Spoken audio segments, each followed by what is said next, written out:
Hello दोस्तों, राधे राधे, प्रणाम, जय श्री राम। मैं प्रियंका पांडे आप लोग के बीच बहुत ही प्यारा सा देवी पचरा गीत प्रस्तुत कर रही हूँ। आप लोग सुनिए और कमेंट से ज़रूर बताएं ये पचरा गीत आप लोग को कैसा लगा।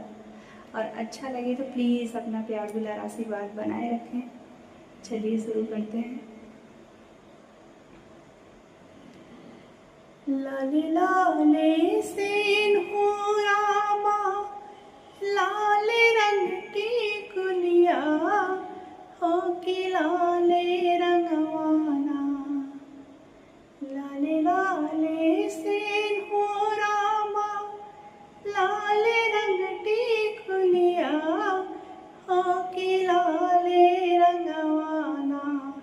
मैया के तन पर चुनरिया हो कि लाले रंगवाना।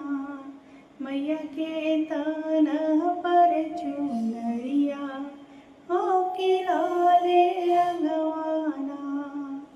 लाले लाले सिंदूरामा, लाल रंग की कुलिया हो कि लाले रंगवाना।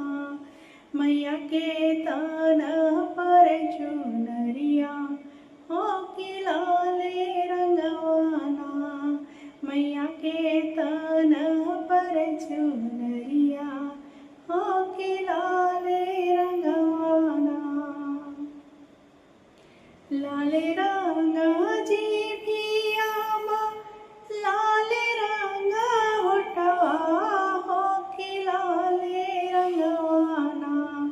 मैया के आँखी के पुतरिया हो कि लाले रंगवाना। मैया के आँखी के पुतरिया हो कि लाले रंगवाना। लाले